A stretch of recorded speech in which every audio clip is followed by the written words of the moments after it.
30 பேர் செத்து போயிட்டாங்க சார் அப்படின்னு நடந்து போயிட்டே இருக்கிறேன். ஏன் அங்க சொன்னா என்ன போச்சு? இதே வார்த்தை தான் அங்க சொல்ல போறீங்க. இது யாரும் எதிர்பார்க்காத கட்டுக்கடங்காத கூட்டம் அப்படின்னு தானே அவங்க சொல்றாங்க. கட்டுக்கடங்காத கூட்டத்தை கட்டுப்படுத்துறதுக்கு தானே தலைவனான நீங்க இருக்கிறீங்க. உங்களுடைய அகங்காரம் உங்களை தடுக்குது விஜய். அரசாங்கம் திட்டமிட்டே இப்படி ஒரு வேலையை பார்த்திருக்காங்க, கரண்ட் கட் பண்ணியிருக்காங்க அப்படின்னு யார் சொல்றது? புஷ்கானன் சொன்னாரா? நிர்மல்குமார் சொன்னாரா? இல்ல அந்த கட்சியில வேற யாராவது விஜய் சொன்னாரா? எத்தனை மணிக்கு நீ வரணும்? எத்தனை மணிக்கு? உன் கட்சி தானே பர்மிஷன் வாங்குச்சு. உன் கட்சிக்கார ஒத்துக்கிட்ட நேரம் தானே அது. ஏன் வரல? அதுக்கு சொல்லுங்க முதல்ல. ரசிகர்கள் சொல்றதை கேட்க மாட்டேன்றாங்க, வாகனத்தை பின் தொடராத சொன்னா. எப்ப நீங்க சொன்னீங்க அவங்க கேட்கலன்னு சொல்றதுக்கு? நான் உங்களை கேட்கறேன். என்னங்க எம்ஜிஆர் கூடாது கூட்டமா? கூட்ட நெரிசல்ல எம்ஜிஆர் ஆள் ஒருத்தர் செத்தான்னு சொல்லுங்க நீங்க பார்ப்போம். அண்ணாமலை, ஆட்டுக்குட்டி, எடப்பாடி பழனிசாமி எல்லாம் பேசுறீங்களே, தமிழ்நாட்டு வரலாறுலே கிடையாது. இத்தனை பேர் செத்து போன என்ன பண்ண போற நீ? இந்த வழக்குல கட்டாயம் விஜய சேர்க்கணும்.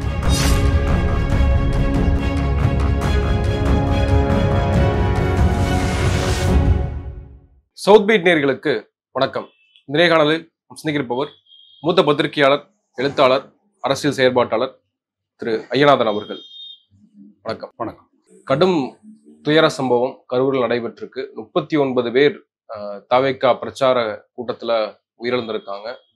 100க்கும் மேற்பட்டோர் சிகிச்சையில் இருக்காங்க. அதுல ஒருவர் இன்னும் ஆபத்தான முறையில் இருப்பதாக தகவல் வருது. இப்படி ஒரு துயர சம்பவம் நடைபெற்றிருக்கு. ஒருபுறம் அரசாங்கம் முழுவீச்சில் அங்க களத்தில் இருக்கிறத பார்க்க முடியுது. நேற்றைய முதலமைச்சர் இரவோடு இரவாக கரூருக்கு சென்று பார்வையிட்டார். இப்போ உதயநிதி போயிருக்காரு. மற்ற அரசியல் கட்சி தலைவர்களும் போய் பார்த்திருக்காங்க. எடப்பாடி முதல் கொண்டு போயிருக்காரு. இதுல யார் பொறுப்பேற்பது? வீரர்கள் இறந்திருக்குன்றது ஒரு புறம், ஆனால் இப்படி ஒரு சம்பவம் நடைபெற யாரு இதுக்கு பொறுப்பேற்பது அப்படின்ற பெரிய கேள்வி எழுந்திருக்கு. நீங்க எப்படி அதை பார்க்குறீங்க? இப்ப காவல்துறை கிட்ட தமிழக வெற்றி கழகத்தின் சார்பா அனுமதி கேட்குறாங்க. இவங்க எந்த இடத்த கேட்குறாங்களோ அந்த இடத்த வந்துட்டு பரிசீலனை பண்ணி தான் அதை கொடுக்குறாங்க. அப்படி கொடுக்கப்பட்ட இடம் தான் இது. நேற்று கரூரில் நடந்த பிரச்சாரம் நடத்திருந்தா கொடுக்கும்போது அவங்க நேரத்தையும் இவங்ககிட்டே தான் கேட்குறாங்க. எப்போ என்ன அப்படின்ட்டு 12 மணி அப்படின்ட்டு ஃபிக்ஸ் பண்ணுறாங்க. 12 மணிக்கு தான் அவர் அங்கே வருவார் அப்படின்னு சொல்லிட்டு அவங்களே அவங்களோட ட்விட்டரில் எக்ஸ் தளத்தில் போட்டிருக்குது. எத்தனை மணிக்கு வந்தார்? 7:12 அவர் பேச ஆரம்பிக்கிறார். நான் பார்த்தேன். 7:12 பேச ஆரம்பிக்கிறாரு. 7:37 அவர் அந்த வண்டிக்குள்ளே போயிடுறாரு. அதுக்கப்புறம் வண்டி புறப்படுதெல்லாம். நான் என்ன கேட்குறேன்னா, ஒரு நேரம் ஒன்று கொடுத்ததுக்கு பிற்பாடு அந்த நேரத்தின்படி நீங்கள் வந்திருந்தீங்க அப்படின்னா இந்த சம்பவங்கள் நிகழ்ந்திருக்குமா? இவ்வளோ கூட்டம் வருதுன்னு தெரியும். இவ்வளோ கூட்டத்தை ஒழுங்குபடுத்துறதுக்கு அங்கே காவல்துறை, நீங்கள் எவ்வளோ 10,000 பேர் சொன்னீங்க, 500 காவல்துறை அங்கே நிற்கிறாங்க. எல்லாமே இருக்குது. ஆனால் நீங்கள் என்ன பண்ணுறீங்க? முதல் கூட்டம் வந்துட்டு 8:45 நாமக்கல்ல. 8:45க்கு உங்கள் கட்சிக்காரங்க கேட்டு தானே வாங்கி அப்ரூவ் பண்ணுறாங்க. ஆனால் நீங்கள் என்ன பண்ணுறீங்க? இங்கே விமான நிலையத்துக்கு சென்னைக்கு வந்துட்டு 8 மணிக்கு தான் வரீங்க. 8 மணிக்கு வரீங்க. அதுக்கப்புறம் விமானம் புறப்படுது. அப்புறம் 10 மணிக்கு தான் நீங்கள் வந்துட்டு அந்த இடத்த நோக்கியே புறப்படுறீங்க. அதுக்கப்புறம் பார்த்தீங்கன்னா நீங்கள் 2:45 மணிக்கு தான், அதாவது 8:45 மணிக்கு பேச வேண்டிய இடத்துல நீங்கள் 2:45 மணிக்கு பேசுகிறீங்க. அது வரைக்கும் அந்த மக்கள் அங்கேயே நிற்கிறாங்க. அவங்க எவ்வளோ பேருக்கு சோறு கிடச்சிது, எவ்வளோ பேருக்கு தண்ணி கிடச்சிது எதுவும் தெரியாது. ஏதோ அந்த இடத்துல பேசிட்டீங்க, அந்த அசம்பாவிதம் நடக்கல, போச்சு. ஆனால் இந்த இடத்துல நீங்கள் பார்த்தீங்கன்னா 12 மணின்னு சொன்னதுனால அவங்க காத்தாலேருந்து நின்றுட்டு இருக்கிறாங்க. இவ்வளோ மக்கள் நின்றுட்டு இருக்கிறாங்க. குழந்தைங்களெல்லாம் கூட்டு வந்து நின்று ஆனால் சொல்கிறாங்க, குழந்தையெல்லாம் கூட்டு வராதிங்க, பெண்கள்லாம் வர வேணாம்லாம் சொல்கிறாங்க. ஆனால் அதையும் தாண்டி வந்துருக்கிறாங்க. அது அவங்களுடைய தவறு இருந்தாலும் நீங்கள் 12 மணிக்கு நீங்கள் ஒரு 12:30 1 மணிக்கு நீங்கள் அங்கே போயிருந்தீங்க அப்படின்னோம்னா இந்த பிரச்சனையே எழுந்திருக்காது. அவங்களாம் தெம்பாகவே இருந்திருப்பாங்க. காத்தால சாப்பிட்ட சாப்பாடு ஒரு தெம்போடு இருந்திருப்பாங்க. அப்படியே அந்த இடத்துல நின்று காஞ்சி வத்தி போய் ஒன்றும் இல்லாத போய் அந்த நிலையில் நீங்களும் வந்து உங்கள் கூட வேற மறுபடியும் மேலே ஜனங்க கூடி ஒரு அழுத்தம் ஏற்பட்டு அதுக்கப்புறம் பார்த்திங்கன்னா இந்த மாதிரி ஒரு நெரிசல் ஏற்பட்டு சாகுறாங்க. அப்போ இது யாருடைய தப்பு? ஆரம்பத்திலேருந்தே விஜய் இதை செஞ்சுக்கிட்டே இருக்கிறாரு. முதல் நாளே திருச்சிக்கு வரும்போதே அவர் பார்த்தீங்கன்னா ரோட் ஷோ நடத்துறாரு. அதுக்கு அனுமதி இல்லைன்னு தெரிஞ்சும் கூட மெதுவாக 6 மணி நேரம் ஆனது. அங்கே இருந்துட்டு அங்கே என்ன மர தொட்டியா அந்த இடத்துல பேசுறதுக்கு 6 மணி நேரம். ஏன்னா அவங்களுக்கு அந்த பெருமை தேவைப்படுது. இவ்வளோ கூட்டம் கூடிச்சு, இவ்வளவு தூரம் அவர் வந்துட்டு அப்படியே மிதந்து வந்தாரு, பத்திரிகை இங்கே எழுதுறாங்க தொலைக்காட்சியில, அப்படியே மக்களினுடைய அன்பில் நீந்தி வந்தார் இப்படிலாம் சொல்லி எழுதுறாங்க. இதான் அவங்களுக்கு தேவை. இந்த அரசியல் மேரேஜ் பார்க்க அவங்க ஆசைப்படுறாங்க. அவருடைய விளைவு தான் அதெல்லாம். அது மிகப்பெரிய பிளஸ்ஸாக பார்க்கப்பட்டுச்சுல அந்த கூட்டம். ஒரு இடத்துல உங்களுடைய அரசியலுக்கு பிளஸ்ஸா நீங்க பாக்குறீங்களே, அந்த மக்களுடைய உயிர் என்னாச்சு? ஒரு முறையும் இப்ப நேத்து பாத்தீங்க அப்படின்னம்னா, இதே நாமக்கல்ல நான் பார்த்துட்டு இருக்கிறேன்.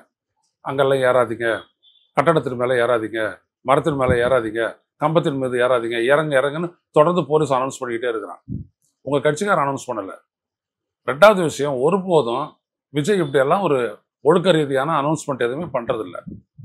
கட்டுப்படுங்க, காவல்துறை சொல்றதை கேளுங்க, இந்த மாதிரிலாம் உயிருக்கு ஆபத்தான செயல்கள் எல்லாம் ஈடுபடாதீங்க அப்படின்னு ஒருபோதும் விஜய் சொன்னதில்லை. இத்தனைக்கும் விஜயனுடைய மாநாட்டில், முதல் மாநாட்டில் 5 பேர் செத்து போறாங்க. ரோட்ல செத்து போனது, அங்க மைதானத்தில் செத்து போனது எல்லாம் 5 பேர் செத்து போனாங்க. அடுத்த மாநாட்டில் 3 பேர் செத்து போனாங்க. ஒருத்தன் ரோட்ல, இன்னொருத்தன் பேனர் வைக்கும்போது, இன்னொருத்தன் அங்க மாநாட்டு பந்தல்ல. ஆனா எந்த இடத்துலையும் நீங்க வந்துட்டு ஒழுங்குமுறையை வந்துட்டு ஏற்படுத்துறதே இல்லை. அங்க 10,000 சேர் உடைச்சிட்டு போனாங்க, இங்கேயும் 10,000 சேர் உடைச்சிட்டு போனாங்க, அதெல்லாம் 20,000 சேர் எடுத்துக்கிட்டு போனாங்க. ஆனா கண்டுக்கிறது இல்லை. இப்ப சொல்லுங்க, யார் ரெஸ்பான்சிபிலிட்டி? சரியான நேரத்துக்கு வர்றதில்ல, ரோட் ஷோ பண்றது அனுமதி இல்லாத, காவல்துறையினுடைய எந்த காவல்துறை நிபந்தனையை வந்துட்டு கிண்டல் பண்ணி பேசுறாங்க. எங்களுக்கு மட்டும்தான் நிபந்தனை அப்படின்ட்டு. அந்த நிபந்தனையெல்லாம் கடைபிடிச்சா எனக்கு இந்த மாதிரி ஆயிருக்குமா? உங்களுக்கு ஒரு இடத்துல பரப்புரை பண்ண போறாரு, அதுக்கப்புறம் இது தொடர போகுது. இது விஜய்க்கு தெரியாதா? இந்த ஒரு முறை தான் அவர் கரூர் வர போறாரா, நாமக்கல் வர போறாரா, நாகப்பட்டினம் வர போறாரா? தொடர்ந்து வரத்தான் போறாரு. இது யாரும் எதிர்பார்க்காத கட்டுக்கடங்காத கூட்டம் அப்படின்னு தானே அவங்க சொல்றாங்க. கட்டுக்கடங்காத கூட்டத்தை கட்டுப்படுத்துறதுக்கு தானே இங்க தலைவனான நீங்க இருக்கிறீங்க. கட்டுப்படுத்தணும்ல நீங்க. ஒரு தலைவன் என்ன அர்த்தம்? கடமை கண்ணியம் கட்டுப்பாடுன்னு அண்ணாவனுடைய பேரை வச்சிருக்கிற, அண்ணாவனுடைய பேனரை வச்சிருக்கீங்கல்ல, கட்டுப்படுத்த தெரியாதா உங்களுக்கு? இல்லை கட்டுப்படுத்த முடியாதா உங்களுக்கு? உங்க மேல அவ்வளவு அபிமானம் கொண்டவன் வந்துட்டு நீங்க சொன்னா கேட்க மாட்டானா? சொன்னீங்களா? அதை சொல்லுங்க முதல்ல. எதையுமே சொல்றது கிடையாது. அப்படியே கையாட்டதோட சரி. அதுக்கப்புறம் நீங்க அந்த குற்றச்சாட்டு அரசியலை பத்தி பேச வேண்டியது, அவங்க ஒவ்வொன்று கத்த வேண்டியது, அதோட முடிஞ்சு போச்சு உங்களுடைய அரசியல்ன்றது. இப்போ எவ்வளவு பெரிய இன்சிடென்ட் எதனால ஏற்பட்டுச்சு? நீங்க இந்த 1 மணிக்கு வந்திருந்தீங்க அப்படின்னம்னா, 12 மணிக்கு வந்திருந்தீங்கன்னா இதெல்லாம் நடந்திருக்குமா? நீங்க உங்களுடைய ஷூட்டிங்கு சரியான நேரத்துக்கு போறீங்கல்ல. ரஞ்சிதமே 6 மணிக்கெல்லாம் போயிட்டு டான்ஸ் ஆட்டு போனீங்கன்னு சொல்லிட்டு சொல்றாங்க. நான் அதெல்லாம் கேட்டிருக்கேன். சரிதானா? ஏன் 6 மணிக்கு வந்துருக்க கூடாது ஏர்போர்ட்டுக்கு? ஏன் 7 மணிக்கெல்லாம் அங்கே வந்துருக்க கூடாது திருச்சிக்கு?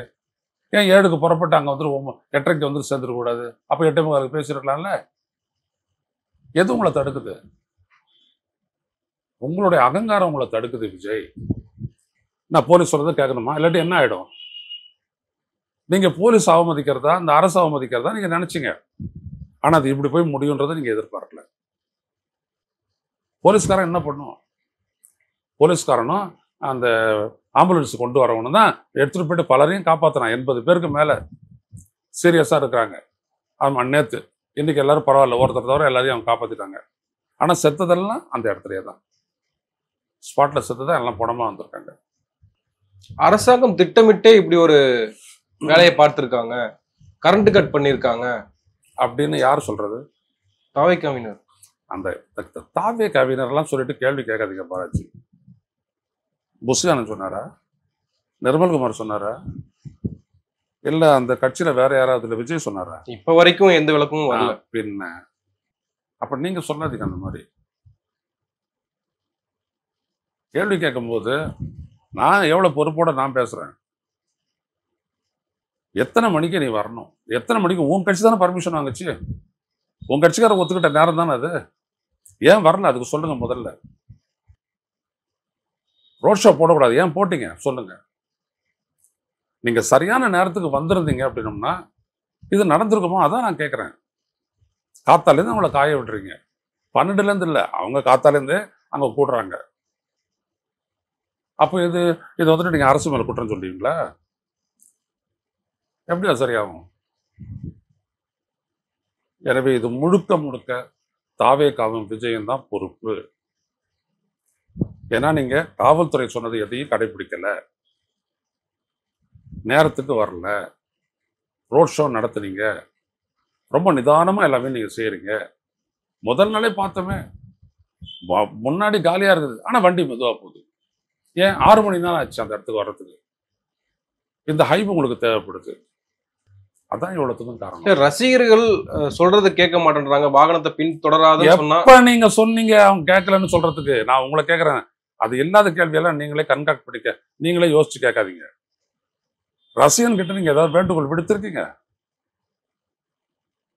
நீங்க விஜய் ரசிகனுக்கு வேண்டுகோள் விடுத்திருக்கிறீங்களா? மைக்கை எடுத்து இறங்குங்க, ஆபத்தானது இல்லையா அப்படின்னு எப்போ சொல்லியிருக்கீங்களா? ஏதோ பதிவு பண்ணுங்க பார்ப்போம். ஒருபோதும் சொன்னதில்லை. ஏன்? அது உங்க பிரச்சனை இல்லைன்னு நினைக்கிறீங்க. இப்ப நேத்து கூட இருந்திருக்கலாமே அந்த இடத்துல, ஏன் இல்லை? ஏன் போட்டீங்க கடன்ட்டு? ஏன் போனீங்க? இருந்து அந்த மருத்துவமனைக்கு வந்தா என்ன பண்ணிட போறாங்க? உங்களை இவ்வளவு தூரம் விழுந்து விழுந்து பாதுகாக்கிற காவல்துறை, நீங்க போயிட்டு வீட்டுக்குள்ள சேர்ந்த உடனே எடுத்துட்டு போயிட்டு போலீஸை போட்டாங்களே, ஒரு இன்ஸ்பெக்டர் 15 பேர் போலீஸ்காரங்க போட்டு பாதுகாப்பு போடுறாங்களே, ஏன் போடுறாங்க? ஏன்னா நம்மளாம் இருக்கிறோம், விஜய்க்கே இல்லை அப்படின்ட்டு. ஏன்னா அவர் நாட்டுக்காக நிறைய செஞ்சவர்ல, அதனால நம்மளாம் கொதிச்சு எழுவோம். அங்கே போட்டிருக்காங்க. இன்னைக்கு பார்த்தீங்கன்னா பேரிகேடெல்லாம் எடுத்து போயிட்டு அடுக்கிறாங்க அவங்களுக்கு. ஏன் உன்னுடைய தொண்டை தானே, ஏன் வர வேண்டியதானே? இங்கேருந்து திருச்சியிலேருந்து சென்னைக்கு போய் இறங்கி அதுக்கப்புறம் தான் உங்களுக்கு அந்த எக்ஸ்தலத்தில் ஒன்று போடணும்னு தோணுச்சு. இதயம் நொறுங்கி விட்டது. அதானே இங்கே கேட்டான். திருச்சி விமான நிலையத்திலே பத்திரிகையாளர் கேட்டாங்க, 30 பேர் செத்து போயிட்டாங்க சார், 30 பேர் செத்து போயிட்டாங்க சார் அப்படின்னு நடந்து போயிட்டே இருக்கிறேன். ஏன் அங்கே சொன்னா என்ன போச்சு? இதே வார்த்தை தான் அங்கே சொல்ல போறீங்க. இது கூடவா எழுதி தரணும்? இல்ல, அந்த ஒரு துயர சம்பவத்துல நம்ம அவர் என்ன பேசுவார், எப்படி பேசுவாங்க, அப்புறம் இப்ப மட்டும் நீங்க எப்படி பேசுறீங்க? எவ்வளவோ விஷயத்தெல்லாம் பேசுறீங்க, இதை சொல்லிட்டு போக வேண்டியதானே? எதிர்பாராத அந்த இடத்த விட்டு நீங்க அகன்றிருக்கலாமா? நீங்க இருக்கும் போதே ஆரம்பிச்சிருச்சு, நீங்க அந்த இடத்த விட்டு போறீங்க. இது என்னது? இது பொறுப்பற்ற செயல் கிடையாது அது. ஏன் உங்க ரசிகரோட நீங்க நிக்க கூடாதா? நீங்க பாட்டுக்கு நேரா ஃப்ளைட்டை பிடிக்கிறதுலயே இருக்கிறீங்க, நேரம் அங்க வந்துட்டீங்க. அதுக்குள்ள எல்லாமே முடிஞ்சு போச்சு. இவர் ஃப்ளைட்டை பிடிக்கிறதுக்குள்ளேயே 32 33 பேர் செத்து போனாங்கன்ற லிஸ்ட் வந்துருச்சு, பட்டியல் எண்ணிக்கை வந்துருச்சு. இல்லை எங்க பொறுப்பு இருக்குது இவருக்கு? அந்த எழுத்து இதயம் நொறுங்கி விட்டது, அப்புறம் பெரும் துயரத்தில் இருக்கிறேன், அப்புறம் பிரார்த்தனை செய்கிறேன், அவ்வளோதான். இதோ இவட்டைக்கு உட்காந்து ஆலோசனை கூட்டம். சொல்லுங்க, அதில் எந்த இடத்துல அவர் வந்துட்டு பொறுப்புணர்வை காட்டியிருக்கிறாருன்னு சொல்லுங்க. தன்னுடைய அறிக்கைகள்ல குழந்தைகளை கூட்டிட்டு வராதீங்க, பெண்கள் வராதீங்க அது சொன்னீங்க. நான் என்ன சொல்ல வரேன்னா, இந்த மாதிரி உங்க முன்னாடி நடக்குது இல்ல, மாநாடு உங்க முன்னாடி தான் நடந்துச்சு. மாநாட்டில் ஏதாவது சொன்னீங்களா? எனக்கு தெரியும் முதல் மாநாட்டில் என்ன இருந்துச்சு அப்படின்னு. 8000 போலீஸார் டெப்ளாய் பண்ணியிருந்தான். எவ்வளவு? 8000 போலீஸ் போயிருந்தும் கூட சர்ஜ் ஆகிக்கிட்டே வரும்போது தான் இதை வந்துட்டு அவருக்கு ஆலோசகராக இருக்கிறார். அவர் என்கிட்ட பேசுனது அன்னைக்கே, ஏன் 2.5 மணி நேரத்தில் மாநாடு முடிச்சிங்கன்னு கேட்கும்போது அவர் சொல்றாரு, முடிக்கலன்னா தோழர், அங்கே ஒரு பெரிய ஸ்டாம்பீட் ஆயிருக்கும், 100-150 பேர் செத்து போயிருப்பான், அதனால தான் முடிச்சது, அது போலீஸ் எங்களை ரிக்வஸ்ட் பண்ணிச்சு, அதனால நாங்கள் பண்ணிட்டோம் அப்படின்னா. ஏன் எடுத்து பேச முடியாதா? எதுக்கு முன்னாடி வரீங்க? என்ன பார்க்கறது தான் அரசியலா? நான் தான் வந்தேன், ட்ராம்பில் வந்து உங்களை பார்த்தேன், உங்க முன்னாடி நிற்கிறேன், எதுக்காக முன்னாடி வரீங்க? சொல்லக்கூடாதா? நீ சொன்னதே இல்லை, என்னைக்குமே செய்யறது கிடையாது, அது யாருடைய வேலையோ அப்படின்ட்டு இருக்காரு. அவர் புஷி ஆனந்த் தான் அங்கிருந்து எல்லாம் பேசிட்டு இருக்காரு, ஆனா அதை யாரும் மதிக்கிறது இல்லை. சொல்லுங்க, அதுல என்ன இருக்கு? இன்னைக்கு எதிர்கட்சிகளா இருக்கக்கூடிய எடப்பாடி பழனிசாமி, அண்ணாமலை போன்றவரெல்லாம் வந்து இந்த ஆளும் திமுக அரசு ஆளும் வர்க்கத்தினுடைய கட்சி அந்த கூட்டத்திற்கு வந்து பலத்த போலீஸ் பாதுகாப்பு போடுறாங்க. ஆனால் எதிர்கட்சிகள் நடத்தக்கூடிய கூட்டங்களுக்கு வந்து போதிய பாதுகாப்பு கொடுக்கறது இல்லை, அது அலட்சியமா ஹேண்டில் பண்றாங்க, மெத்தனமா ஹேண்டில் பண்றாங்கன்ற குற்றச்சாட்டு முன்வைக்கிறாங்கல்ல. இப்ப கரூர்ல வந்துட்டு முத்தமிழ் விழா நடந்துச்சுல்ல, எவ்வளவு போலீஸ்காரர் பாத்தீங்க அந்த மேடையில, அந்த அந்த பொதுக்கூட்டத்துல? இதெல்லாம் நான் கேட்பேன், அண்ணாமலை, எடப்பாடி பழனிசாமி எவ்வளவு பேர் இருந்தாங்க? எல்லாரும் சேர்ல வந்து உட்காந்துருந்தாங்கல்ல. ஏன்? அந்த தலைமை கட்டுப்படுத்துது. அவங்க என்ன நோக்கத்துக்காக வந்திருக்கோன்றது தெரியும். அங்கே ஒவ்வொன்று கத்திட்டு விசில் அடிச்சுட்டு எல்லாரும் முன்னாடி வரமாட்டாங்க. அங்கே நடுவில் ஒரு வழி இருக்குது, க்ளீனாக இருக்குது எல்லாமே. அதில் ஸ்டாலின் வராரு போறாரு. ஒழுக்கம் உங்ககிட்ட தான் ஆரம்பிக்கணும். அதை என்னைக்குமே நீங்க செஞ்சதில்லை. என்னங்க எம்ஜிஆர் கூடாது கூட்டமா? கூட்ட நெரிசல்ல எம்ஜிஆர் ஆள் ஒருத்தர் செத்தான்னு சொல்லுங்க நீங்க பார்ப்போம். அண்ணாமலை, ஆட்டுக்குட்டி, எடப்பாடி பழனிசாமி எல்லாம் பேசுறீங்களே, சொல்லுங்க ஒருத்தர் செத்து போனாங்கன்னு சொல்லுங்க பார்ப்போம். தமிழ்நாட்டு வரலாறுலேயே கிடையாது. இல்ல காவல்துறைக்கும் அரசுல பொறுப்பே இல்லையே நம்ம சொல்லிட முடியுமா? என்ன கதையா இருக்குது? யார் உங்களுக்கு பர்மிஷன் கொடுத்தான்? எதுக்கு அவன் கண்டிஷன் போடுறான்? காவல்துறைக்கா கண்டிஷன் போட்டானா? நீங்க எந்த கண்டிஷனும் நீங்க எந்த நிபந்தனையும் நீங்க கடைபிடிக்க மாட்டீங்க. ஆனா காவல்துறை பொறுப்புன்னு நீங்க சொல்றீங்களா? நான் கேட்குறேன் சார், காவல்துறைக்கு பொறுப்பு இல்லையா சார்? நான் நடுரோட்டம் நின்ன சார், தப்பு தான், அதுக்காக உங்களுக்கு பொறுப்பு இல்லையா? என்னை காப்பாற்றக்கூடாதா அப்படின்னு நீங்க சொல்லுவீங்களா? கேட்குறேன். பிளாட்ஃபார்ம்னு இருக்குது, ஓரமாக போக வேண்டியதானே நீ? ஒன்று யார் நடு ரோட்டில் உட்காந்து செல்ஃபி எடுத்துட்டு இருக்க சொன்னது, பேச சொன்னது? கேட்பானா கேட்க மாட்டானா? அதான் இங்கே பிரச்சனை. ரசிகனாக இருக்கிறது, எதிர்கட்சியாக இருக்கிறது அப்படின்றது இல்லை. என்ன நடந்துச்சு? நீங்கள் பர்மிஷன் கேட்ட இடத்த தான் கொடுத்துருக்குறாங்க. நீங்கள் சொன்ன கணக்குக்கு தான் அவன் ஏற்றுக்கிட்டு இருக்கிறாங்க. அதான் நேற்று தான் சொல்கிறாரு வெங்கட்ராமன் டிஜிபி, ஆக்டிங் டிஜிபி தான் சொல்கிறாரு. எந்த இடத்துலங்க விஜய் நீங்கள் பொறுப்புணர்வோடு நடந்திருக்கீங்க? நீங்கள் சொல்லுங்க. நேற்று காத்தாலே நான் போட்டுட்டு உட்காந்து பேசிட்டு இருக்கிறேன் பாருங்க. நேற்று நான் ரூஸ்டர் இணையதளத்தில் இதை போட்டுட்டு பிரச்சாரத்திற்கு திட்டமிட்டு தாமதமாக வரும் விஜய் அப்படின்னு போட்டுட்டு நான் போட்டேன். இதெல்லாம் நேற்று செத்துட்ட உடனே அதுக்கு முன்னாடி நான் போடுறேன். தமிழக வெற்றி கழகத்தினுடைய தலைவர் நடிகர் விஜய் இன்றைக்கு நாமக்கலிலும் கரூரிலும் பரப்புரை செய்வதற்காக எடுத்து இதை கேட்டு பாருங்க. அவருக்கு ஏன் இதை நான் சொல்றேன்? நான் என்ன சொன்னேன் தெரியுங்களா? அதுல ஒரு விடயத்தை சொல்லியிருந்தேன். நீங்க ஒரு டைம் கொடுக்குறீங்க, போலீஸ் 8:45, கூட ஒரு மணி நேரம் 9:45, அதுக்குள்ள அந்த இடத்துக்கு ஸ்பாட்டுக்கு வரலையா, அவரை டைவர்ட் பண்ணி விடுங்க. என்ன ஏன் அப்படின்னோம்னா, அங்க இருக்கிற வியாபாரிகள் இருக்கிறாங்க, அவங்க கடைக்கண்ணியை திறக்கணும். அங்க வரக்கூடிய ஜனங்கள் இருக்காங்க, அவங்க பொருட்களை பர்ச்சேஸ் பண்ணணும். அந்த இடத்துல போக்குவரத்து, அங்க வாழறவங்க இருக்கிறாங்க. பாத்தீங்கன்னா வீடுங்களெல்லாம் பூட்டிக்கிட்டு போயிட்டாங்க அவங்க எல்லாம் ஜனங்க.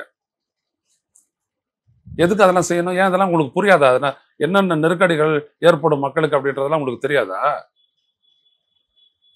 எல்லாமே வசனம் தானே, சிந்தனையே இருக்காதா?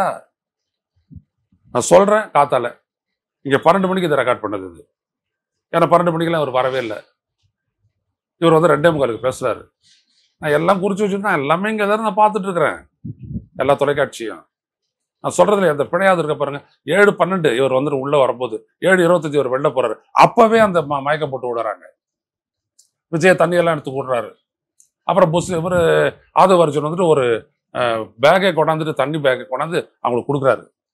அதான் கடைசி. அதுக்கப்புறம் அவங்க உள்ள போறாங்க, அடைச்சிக்கிட்டாங்க, அவங்க போயிட்டே இருக்கிறாங்க. அப்பவே ஆம்புலன்ஸ் எல்லாம் புறப்பட்டு போயிட்டே வர ஆரம்பிச்சுது. ஆம்புலன்ஸ் அடிக்க ஆரம்பிச்சாங்க. நீங்க தான் பிரச்சனை பண்றீங்க. எப்படி இருந்து பாருங்க கதை. அது எடப்பாடி பழனிசாமி ஒரு பொறுப்பு தானே அப்போ? ஏங்க அந்த எடப்பாடி பழனிசாமி, நான் இவங்களெல்லாம் பற்றி பொருட்படுத்த விரும்பல. அவங்களாம் தொலைக்காட்சியில் வந்துட்டு ஒரு துப்பாக்கி சூடு நடக்குது, தொலைக்காட்சியில் பார்த்து தான் தெரிஞ்சுக்கிட்டேன்னு சொன்ன ஆளு. அதனால் அவரெல்லாம் நான் சொல்லலை. எடப்பாடி பழனிசாமி ஏன் நேரத்தில் இவர் வந்துருக்கணும்னு சொன்னார், அது சொல்லுங்க.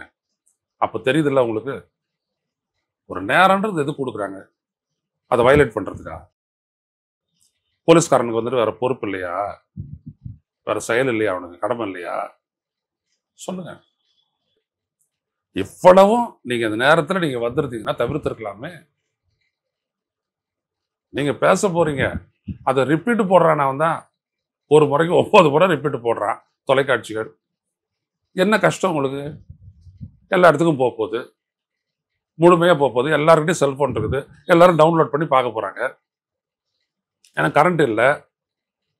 நியூஸ் 18லேருந்து எனக்கு வந்துட்டு விஜய் பேசுறது அனுப்புனாங்க. 2:45 அவர் பேச ஆரம்பிச்சு முடிச்சதை வந்துட்டு அப்போ அனுப்புனாங்க. அது பேச சொன்ன அப்போ எவ்வளோ நேரம் ஆச்சு இது? சார் அப்படின்னு சொல்லி அனுப்புனாங்க. நான் அப்பவே கண்டிச்சேன். அப்பவே நியூஸ் 18 நான் கண்டிச்சிருக்கிறேன் நேற்று, இதை தப்பு இவர் பண்றது அப்படின்ட்டு. ஸோ ஒரு தலைவன்ற முதல்ல வந்துட்டு ஒரு பொறுப்புணர்வை வெளிப்படுத்தணும். நான் எந்த பொறுப்புணர்வும் வெளிப்படுத்த மாட்டேன் அப்படின்னம்னா இப்போ இது யாருக்கு பொறுப்பு இருக்குது? இத்தனை பேர் செத்து போன என்ன பண்ண போற நீ? இந்த வழக்குல கட்டாயம் விஜயை சேர்க்கணும். ஏன்னா அந்த பொறுப்பின்மை அப்படின்றது அவர் அங்கிருந்து ஆரம்பிக்குது, விஜயிலிருந்து ஆரம்பிக்குது. அருணா ஜெகதீசன் ஆணையம் அது செய்கின்ற பெரிய ஒரு தமிழக காவல்துறை அருணா ஜெகதீசன் ஆணையம் முழுமையா விசாரிக்க போகுது. காவல்துறை வழக்கு போட்டிருக்கு இல்லையா, முதல்ல மதியழகன் மேல போட்டுச்சு, அதுக்கப்புறம் வந்துட்டு இப்ப புசி ஆனந்த் சேர்த்துருக்குது. விஜயும் சேருங்க. ஏன்னா இவர் தானே சென்டர் ஆஃப் அட்ராக்ஷன். இவர் தானே, இவருக்காக தானே அவங்க கேட்குறாங்க, இவருக்காக தானே பர்மிஷனை வாங்கினாங்க, இவர் நிமித்தம் தானே அந்த இதெல்லாம் கொடுத்தது, இவர் வராருன்றதுக்காக தானே அந்த கண்டிஷன் எல்லாம் போட்டது. கண்டிஷனை வந்துட்டு கடைபிடிக்கிறதுல உங்களுக்கு என்ன அவ்வளோ பெரிய ப்ரெஸ்டீஜ் இஷ்யூன்ற? முதல்வர் இது எப்படி கையாண்டார்னு நினைக்கிறீங்க? என்ன கையாண்டார் முதல்வர்? இதுக்கு மேலே என்ன செய்ய முடியும்? முதல்வர் என்ன செய்யணுமோ அவ்வளோத்தையும் செஞ்சார். அங்கேருந்து வரக்கூடிய ஜனங்களை குற்றையரும் கொலையரும் வந்தவங்களை எல்லாம் காப்பாற்றுறதுக்கு தேவையான எல்லாத்தையுமே வச்சுட்டாங்க. மதுரையிலேருந்து உடனே வந்துருச்சு, நேற்று நைட்டு மெடிக்கல் டீம் எல்லாம் வந்துருச்சு, எல்லாத்தையும் பண்ணுறாரு, எல்லாரையும் பார்த்தாரு, கன்வின்ஸ் பண்ணாரு, கவலைப்படாதீங்க நான் உங்கள் கூடவே இருக்கிறேன் அப்படின்னாரு. செத்தது ஊன் தொண்டை. ஆனால் தமிழக அரசு 10 லட்ச ரூபா எல்லாருக்கும் அப்படின்னு சொல்லிட்டு அனௌன்ஸ் பண்ணிவிட்டாரு. அவர் உடனே நைட்டு 1 மணிக்கு நீங்கள் போய் இறங்குறீங்க, அவர் அங்கேருந்து ஏறுறாரு ஃப்ளைட்டு. யார் கட்சி தொண்டாவன்? அவர் வந்து இறங்குறாரு, எல்லாரையும் பார்க்குறாரு. ஏன் நீங்கள் பார்த்தா என்ன போச்சு? அவர் ஒரு மனிதாபிமானத்தோடு அவர் செய்ய வேண்டிய வேலையை அவர் செஞ்சு விட்டாரு. நான் என்ன கேட்குறேன்னா, நீங்கள் இவ்வளோத்துக்கும் காரணமானது யார்? அதான் சொல்ல வரேன். நீங்கள் நீங்கள் நீங்கள் அவ்வளோதான். திமுகவினர் அங்க போய் நிற்கிறது, அன்பில் மகேஷ் குறிப்பாக அங்க கண்ணீர் விட்டதெல்லாம் வந்து இணையத்தில் இருக்கக்கூடிய தாவேக்காவினர் அதை விமர்சனம் பண்றதும், ஏன்டா நடிக்கிறீங்க அப்படின்னு சொல்றது, அதுல எப்படி நம்ம எடுத்துக்கிறது? அவனுடைய அறிவு நிலை இதுலேருந்தே தெரியல. அவனுடைய புத்தி கொஞ்சமாவது இருந்துருந்துச்சு அப்படின்னோம்னா, அந்த ஆள் அங்கே இல்லாத போயிட்டாருன்னா என்ன பண்ணுவீங்க? உன் ஆள் யாராவது இருந்தானா? இவ்வளோ பேரும் விஜயை பார்க்க வந்து தானே செத்து போனா, அடிபட்டான். ஏன் உங்கள் ஆட்கள் யாரும் இல்லை? ஆனால் அந்த திமுககாரன் ஏன் அங்கே இருந்தான்? சொல்லு. அவ்வளோதான் உன்னுடைய கெப்பாசிட்டி, உன் புத்தி. அதனால தான் நீங்களாம் சாவுறீங்க. புரியுதுங்களா? எது எப்படின்னு அசஸ் பண்ண தெரியாத திமுக. அதான் விஜய் அப்படி தான் வளர்த்து வச்சிருக்கிறாரு. நான் தான் சொல்கிறேனே, திமுக மேலே ஒரு வெறுப்புணர்ச்சி வளர்க்கணும், அதை நல்லா செஞ்சுருக்கிறாரு. அதை தாவேக்கா தொண்டை வந்துட்டு பிரதிபலிக்கிறான். எவ்வளோதான். அவனுக்கு புத்தி இருந்ததுன்னா 2-2.5 வயசு குழந்தை எல்லாம் கொண்டாந்துருப்பானா? அப்புறம் கத்துவானா? இன்னைக்கு அவன் பொண்டாட்டி வந்துட்டு புருஷனை திட்டது எது, கூட்டு போயிட்டு இவனையும் கொண்டு விட்டியான்ட்டு. எத்தனை குழந்தைங்க அதுங்க? யோசிச்சு பாருங்க. அவ்வளோதான் இவனுடைய புத்தி நிலையே. ஒரு நடிகனை பார்க்கறதுல என்ன இருக்குது? என்ன நீங்க என்ன பார்த்துட்டீங்க அந்த நடிகன் கிட்ட சொல்லுங்க. இந்த நடிகனை நீங்க பார்த்ததே இல்லையா? அதான் நல்லா காட்டுறானே கேமரால வந்துட்டு சினிமாலேயே. அப்புறம் என்ன நீங்க போட்டு அப்படி விடுவுறீங்களா? அப்படியே அதுக்கு ஏதாவது அர்த்தம் இருக்குதா? அவர் பெரிய அறிவாளியா? இல்லை உங்களுக்கு தெரியாத விஷயம் 10 விஷயம் நல்லா தெரிஞ்ச வர விஜய்? எதுவுமே கிடையாது. அவர் காகிதத்தை வச்சுட்டு பரட்டி பரட்டி தடவிட்டு இருக்காரு. அவருக்கு நீங்க முட்டு கொடுக்குறீங்க. சிந்திச்சு பாருங்க, அப்போ உங்களுக்கே தெரியும் நீங்க பண்றது என்னன்ட்டு. நன்றி. நிறைய விஷயங்களை பகிர்ந்துருக்கீங்க. நன்றி.